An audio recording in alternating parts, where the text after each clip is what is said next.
Okay, நம்ம இப்போ டெப்ட் to equity, ROE இதெல்லாம் கம்பேர் பண்ணி இப்போ ஒரு கேஸ் ஸ்டடி மாதிரி பண்ணுவோம்.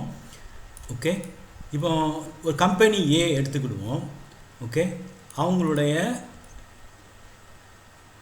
மணி எவ்வளோ தேவைப்படுது, எவ்வளோ மணி தேவைப்படுது, எவ்வளோ பணம் தேவைப்படுதுன்னு பார்த்தீங்கன்னா 1 lakh ருப்பீஸ் அல்லது டாலர், 1 lakh டாலர் ருப்பீஸ்னு வச்சுக்குவோம்.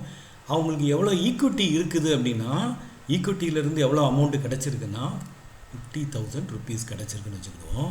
ரைட்டா? அவங்க வந்து மிச்ச பணத்தை, இந்த கம்பெனி ஆரம்பிக்கிறதுக்கு மிச்ச பணத்தை டெப்ட் அட் இன்ட்ரெஸ்ட் ரேட் வந்து 8%க்கு வாங்கிக்கிறாங்க, பேங்க்லேயோ எங்கேயோ வாங்கிக்கிறாங்க. அதனுடைய 50,000 அப்போ இவங்க கம்பெனி ஸ்டார்ட் பண்ணிட்டாங்க. Okay, right. இப்போ பார்த்தீங்கன்னா, இப்போ கம்பெனி பிஏ வந்து நம்ம அதையும் எடுத்துக்கிடுவோம். இப்போ கம்பெனி பி வந்து அதே மாதிரி தான், டோட்டல் அமௌண்ட்டு அவங்களுக்கு நீடட் வந்து 1 lakh ருப்பீஸ். ரைட்டாக? ஈக்விட்டியிலேருந்து அவங்க ஃபுல்லாக ஜென்ரேட் பண்ணிடுறாங்க, ஈக்விட்டியிலேருந்து ஃபுல்லாக அவங்க வாங்கிடுறாங்க, கிடச்சிருது. இப்போ அடுத்து பார்த்திங்கன்னா, அப்போ டெப்ட்டு வந்து இவங்களுக்கு 0 ருப்பீஸ் ஆயிரும். ஓகே, இவங்களுக்கு வந்து 50,000 ருப்பீஸ். இப்போ டெப்ட் டு ஈக்விட்டி அப்படின்னு போட்டிங்கன்னா என்ன வரும்? டெப்ட்டு வந்து 50,000 டிவைடட் பை ஈக்விட்டி 50,000. ஓகே, இதான ஈக்விட்டி, அந்த போட்டு. அதே மாதிரி இங்கே பாருங்கள், டெப்ட் டு ஈக்விட்டி இது வந்து 1 lakh டிவைடட் பை 1 lakh. அப்போ என்ன வந்துடும் பார்த்தீங்கன்னா, இது வந்து என்ன வந்துடும் உங்களுக்கு, 0ங்கிற மாதிரி வந்துடும். ஓகே, சரி. இப்போ வந்து நம்ம ப்ராஃபிட் எவ்வளவு இந்த கம்பெனி கிடச்சிருக்குது? ப்ராஃபிட் வந்து ருப்பீஸ் 20,000 கிடச்சிருக்குன்னு வச்சுக்கோங்க. ஓகே, ருப்பீஸ் 20,000 கிடச்சிருக்குது. அப்போ நெட் ப்ராஃபிட் எவ்வளோ இருக்கும்? ஏன்னா வந்து அவங்க வந்து ப்ராஃபிட்டில் கொஞ்சம் அமௌண்ட்டை வந்து இன்ட்ரெஸ்ட் ரேட் கட்டுறாங்க. அப்போ அது வந்து எவ்வளவுன்னா, அதை கால்குலேட் பண்ணிங்கன்னா 4,000 ருப்பீஸ், 4,000 ருப்பீஸ் வரும், 4,000 ரூபா. அதை கழிச்சிட்டிங்கன்னா 16,000 ரூபா. இப்போ நீங்கள் பாருங்கள், return on equity, profit per total divided by total equity. அப்போது 16,000 டிவைடட் பை 15,000, அப்போ 32% வருது.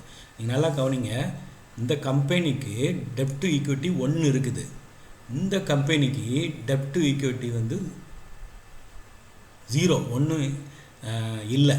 ஓகே, அப்படின்னா இப்போ பாருங்களேன், ப்ராஃபிட் இந்த கம்பெனிக்கு 20,000 கிடைக்கிது. இதே கம்பெனி மாதிரி தான் இவங்க டெப்ட்டு வச்சுருக்குறாங்க, இவங்ககிட்ட டெப்ட்டு கிடையாது, அதுக்கு பதிலாக டோட்டலாக ஈக்விட்டியே வச்சுருக்குறாங்க.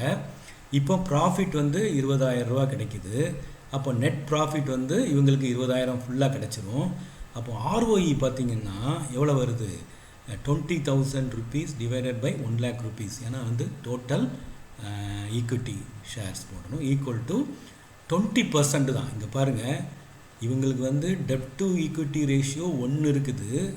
ஆனால் அவங்களுடைய ரிட்டர்ன் ஆன் ஈக்விட்டி எவ்வளோ கொடுக்குறாங்க? அவங்க ரிட்டர்ன் வந்து நம்மளுக்கு ரிட்டர்ன் ஆன் ஈக்விட்டி வந்து எவ்வளோ, ப்ராஃபிட்டபிலிட்டி எவ்வளோன்னா 32%, இது வந்து 20% தான். ஓகே, ஸோ பார்க்குறதுக்கு டெப்ட் டு ரேஷியோ வச்சு மட்டும் நம்ம டிசைட் பண்ணிட முடியாது, இந்த ஃபேக்டரையும் நம்ம பார்க்கணும்.